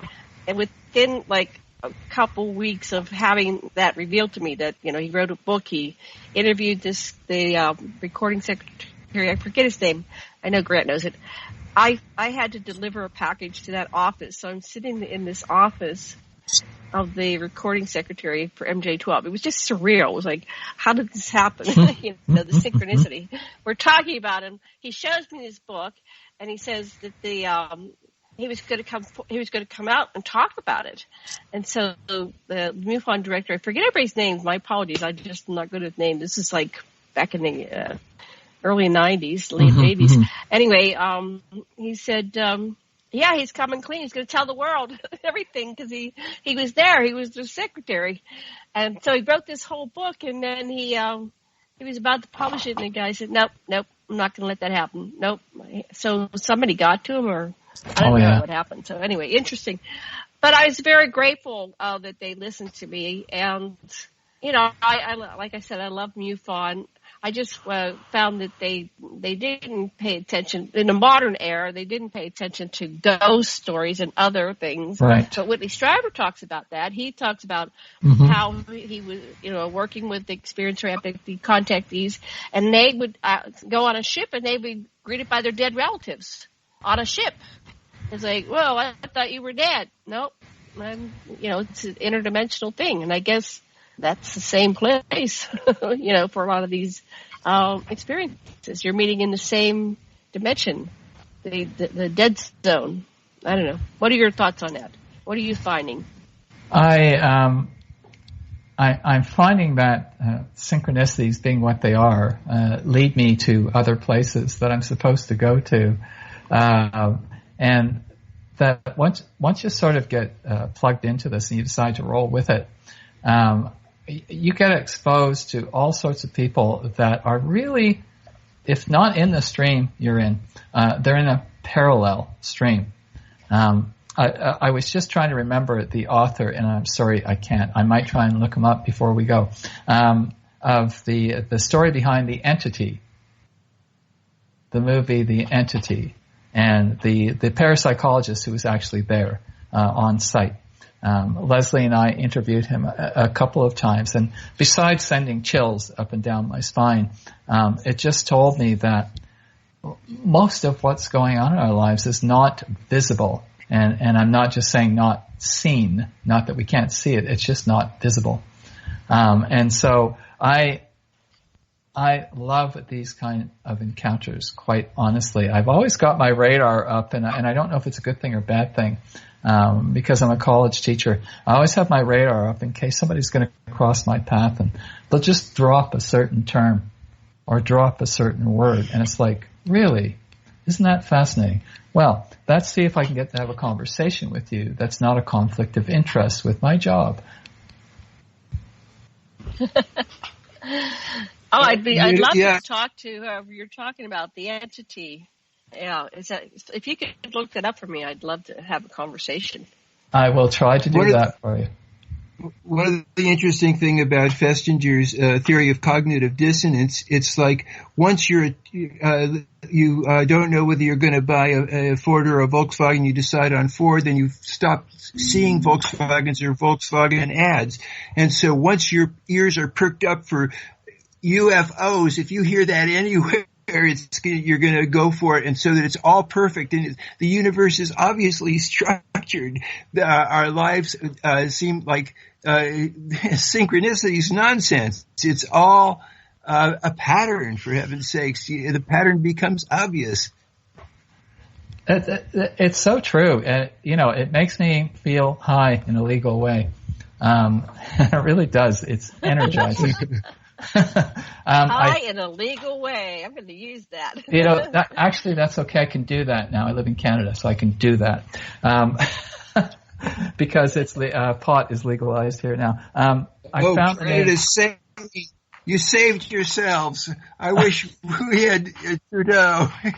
Oh, it's coming up. I found the name of the author, Janet. The author, yes. The parapsychologist, is Dr. Barry Taff. Taff. Barry Taff. Nope, I haven't interviewed Barry Taff. Fascinating guy. Fascinating guy. Maybe I have. I'll have to look it up. But no, I don't recall that. But, I've been doing this for 7 years. I sometimes forget who we started out with, but that doesn't ring a bell. I understand. That doesn't ring a bell for you either, Sasha. Barry Taff? We didn't interview Barry Taff. Anyway. Nope. Sasha's in charge of names. He's in charge of memory. So, fascinating. So you're doing the same thing we are. You interview all these people, and you're getting a great overview. So what are some of besides your, and you can recount some more of your stories if you want to. Sure. But besides your stories, what's some of the most fascinating stories you've ever heard? So coming from experiencers. I have to go back to, and it was a sad story, and this is not typical of experiencers.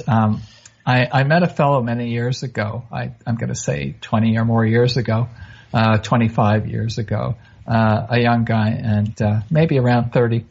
And he was an abductee, and this is not his real name. I'm going to call him Glenn. But Glenn and I became sort of distant friends. I didn't really feel comfortable around him, actually, because there was this energy that was like pouring through him. To me, it was not benevolent. It was malevolent. And I'm not one to call something evil. Normally, I really don't use that term in a classical sense. But what was pouring out of him really flipped me out. So he tried to get together with me. I got together with him a couple of times. I felt uncomfortable every time I was around him. And then shortly after his last phone call, he went out of touch.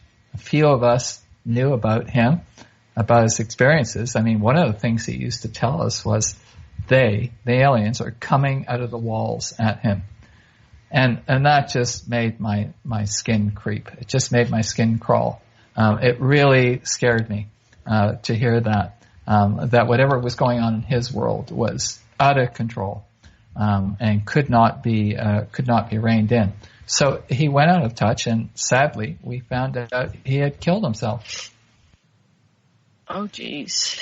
Yeah, he had gone away by himself and took his own life, and it was a really, as you can imagine, a touchy subject to try to address in any objective way.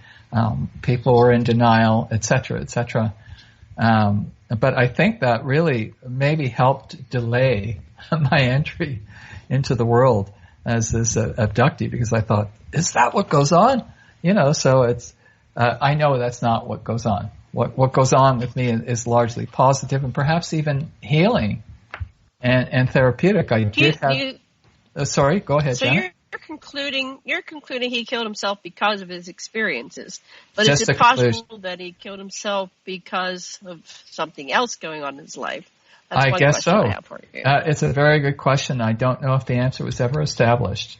I don't know. Right. We, a group of us, assumed that was it. I do not know if a note was left or anything like that. I guess after that, I thought, okay, this is an interesting topic for me. And it wasn't until I began to read Bud Hopkins sometime later that I thought, there's something happening. The Missing Time book really turned my crank, really got me hooked.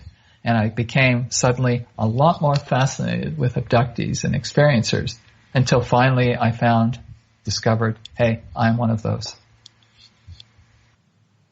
Now, I find it useful.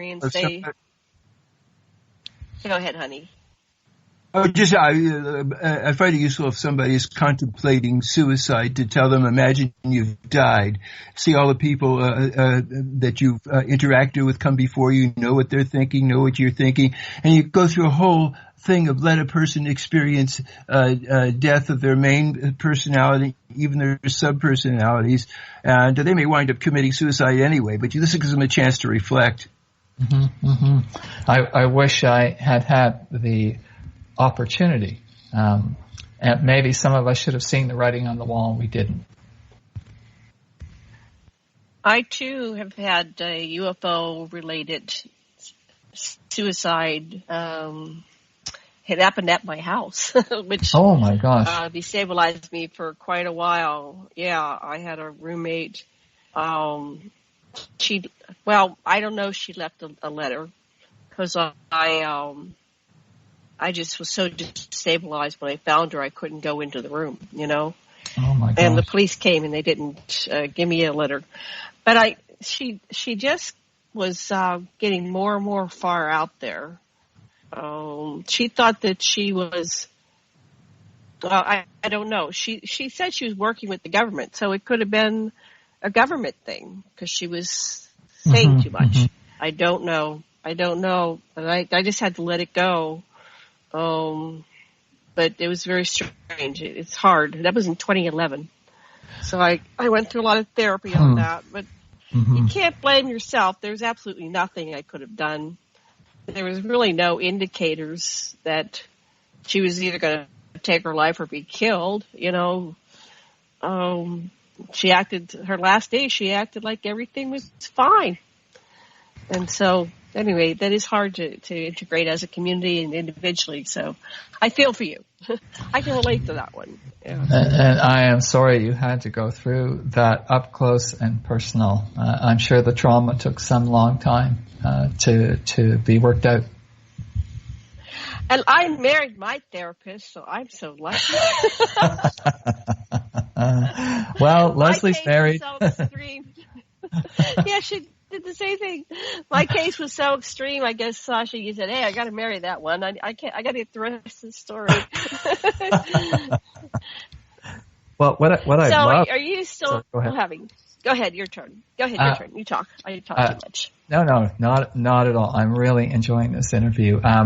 I wanted to ask you, perhaps both of you, you're probably familiar with the term anyway, and what you think of it. But to me, one of the big plus sides, besides the healing bit, which I think came around when I started to do hypnotherapy, the big plus for me is to look forward to identify, and to eventually unravel the downloads.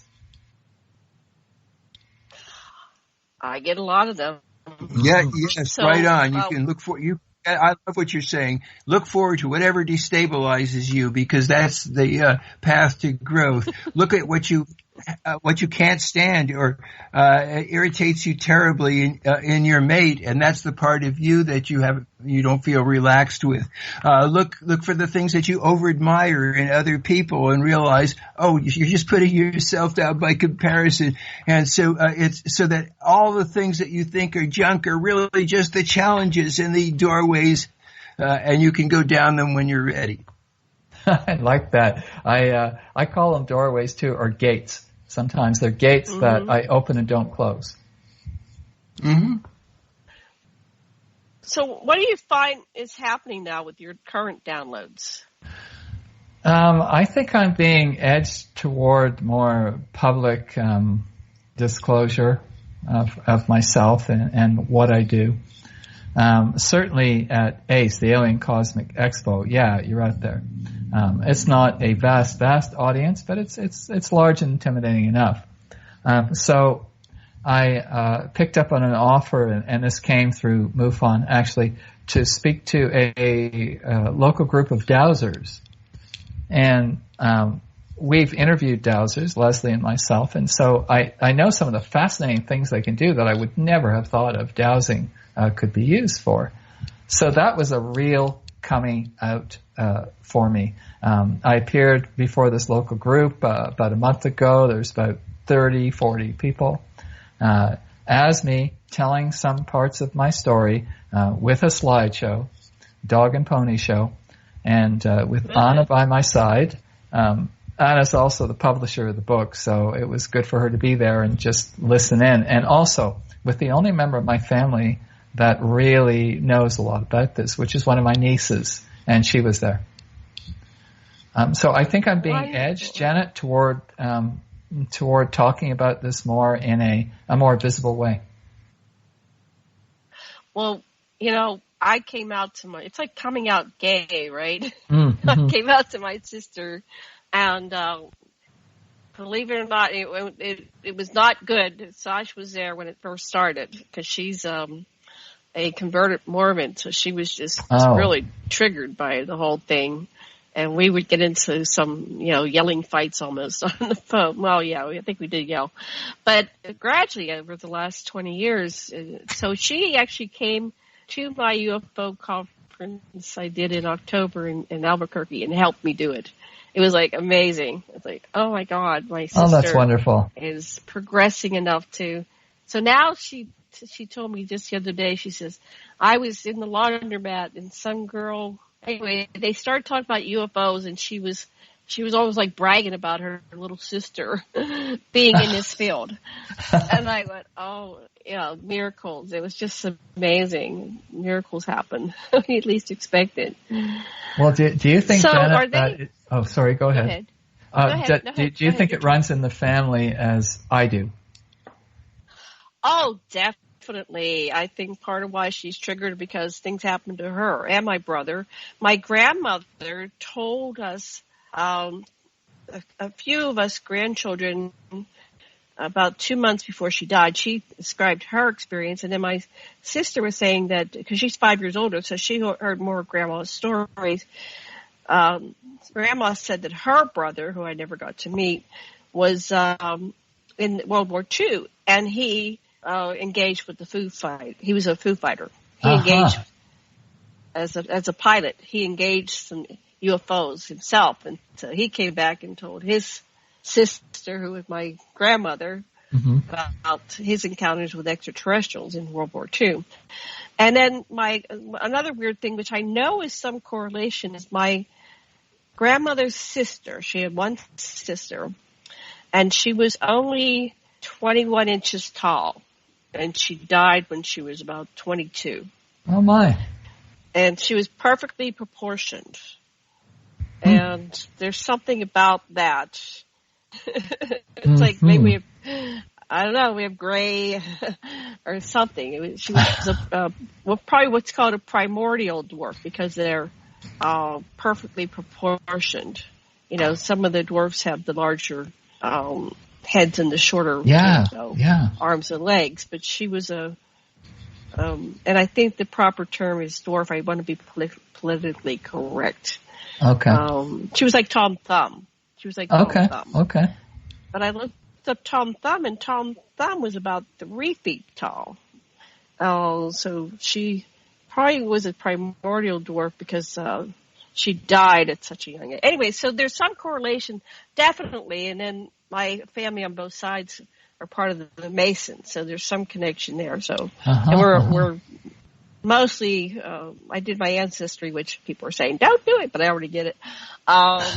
You know, we go back to the UK, our family. Primarily, but we're Scottish, Irish, Dutch, French, German, English, so all Northern European, but a lot of, so I think I'm related to, well, any close population like the British Isles, you're usually related about a dozen times over.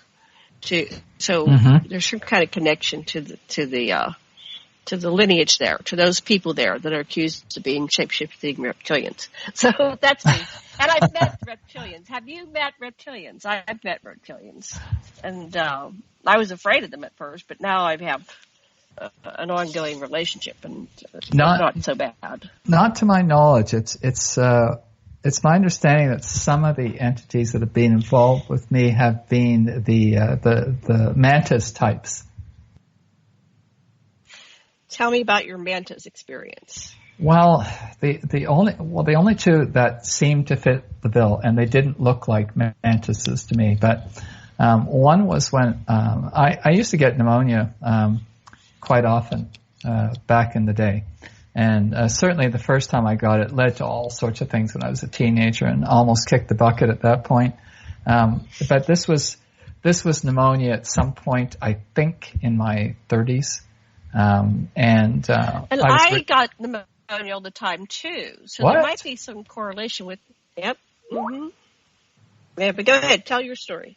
Oh, okay. Yeah, it won't take long. I didn't know that. I am like, my eyes are popping open here talking to the two of you. Well, I had pneumonia, and it was pretty bad. It was in both lungs. And I had what I thought was a dream, which now I know wasn't a dream, where I was taken to a clinic. I don't remember being taken there, but I was taken to a clinic and put in an examination room. There wasn't much in there. And I was up on the gurney, and this really tall thing, maybe not 8 feet tall, but fairly tall thing, brown-skinned, and there have been quite a few of those appear in my experience, brown-skinned. This really tall thing, whose face I didn't get to see because he had this little mask thingy on, was examining me. And he, I think it was his hand, but might have been an instrument, ran it back and forth, kind of over where my lungs would be. And within, I'm sure it was less than a couple of weeks, I didn't have pneumonia anymore, and I was fit as a fiddle. So that's I'll when tell you what. Yeah, please. They did a healing on me around the time I had pneumonia. Oh. And I had seen Superman, the first one with Christopher Reeve, and I was just fascinated with him. So they sent me Christopher Reeve. They have a sense of humor. That's not too bad. When I came back from that healing, I said that was not Christopher Reeve, and I had a life of interaction with them, and it's like, oh, really, Christopher Reeve? But thank you, because then I survived. Oh, wow, if I had my choice, they can send me Sigourney Weaver anytime. Yes. But they always want to make sure I don't get afraid. And, Understood. I think that they can appear however, Well, I went to a meeting, and we were running short of time, but I'll just say this real quick. I went to a meeting of 100,000 beings they conveyed to me, and no two were alike, but they said, we're only showing the ones that won't freak you out. There are so many different looking species that some you would, think are monsters, right? But so we're not going to, scare you. We're only sending the ones. And so they said the ones that you're seeing, that's but a small portion of the beings that exist in the universe.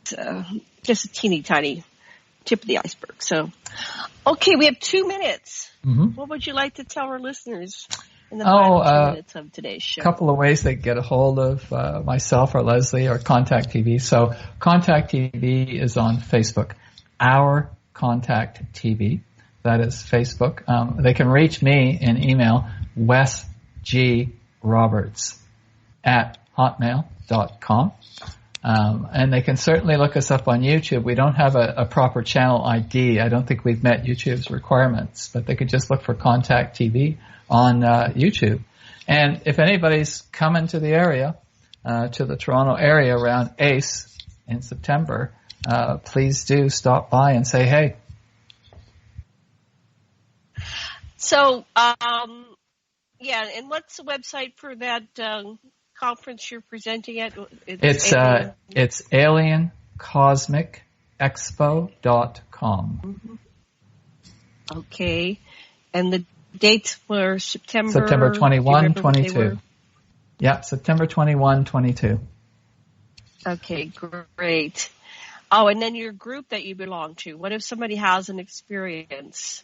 So they can go to tessacan.org. That is TESACAN.org. And there are forms and sections and tabs that they can click on to begin the process of an investigation or a conversation. Excellent. Oh, and we're out of time. Thank you so much, both of you. Thank you. It's been great. Wonderful. Thank you, Sasha. Thank you, Matt Painter. Thank you, listeners. Enjoy the ride. Thank y'all. Aloha. Aloha.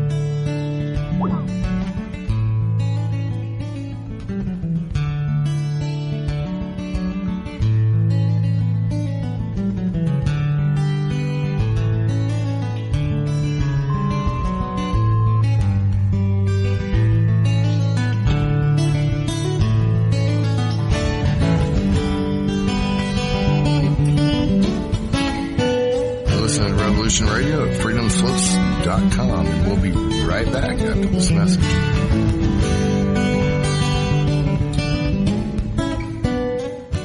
Ladies and gentlemen, can I please have your attention? I've just been handed an urgent news story, and I need all of you to stop what you're doing and listen. On the go? Still want to listen? Don't have one of those fancy phones with too many buttons. Don't know what an app is? Or you don't even care? Well, we got you here at Revolution Radio. Now you can dial in 24/7 to listen to our shows. We have a number for Studio A and Studio B, and best of all, it's free. Don't forget, your carrier charges for your cell phone provider may apply, though, so check with your cell provider to make sure. So ready? Here you go. Get a pen. Here's the number. Studio A is 712-432-6958, and Studio B is 716-748-0112. Thank you very much for listening to Revolution Radio, freedomslips.com, the #1 listener-supported radio station in the world. Hey everyone, it's Barbara Jean Lindsay, the Cosmic Oracle. If you have questions about your past lives or future plans, need answers from the cosmos about your love life or career, or just want to keep your finger on the pulse of the planet, check out my show, The Cosmic Oracle, here on Revolution Radio at freedomslips.com.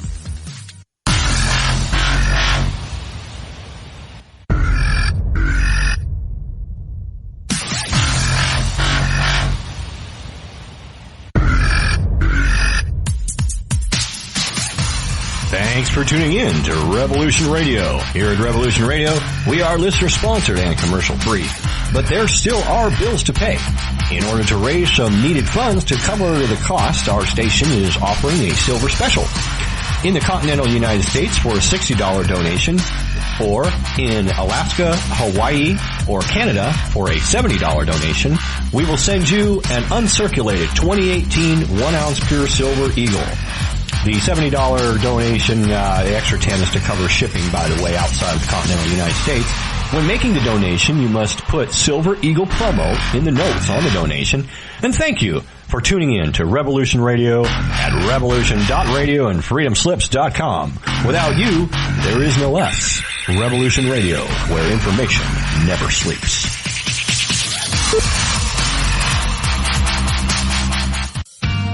Looking for a nightcap to fill your listening needs? Come join us on Spaced Out Radio with me, Dave Scott, right here on Revolution Radio. Monday through Friday for 3 hours a night, starting at 9 p.m. Pacific, midnight Eastern, we will take you down the supernatural path. From E.T. contact to the paranormal and all of the spiritual, cryptid, and conspiracy stories in between. You can find us right here on Revolution Radio, at spacedoutradio.com, on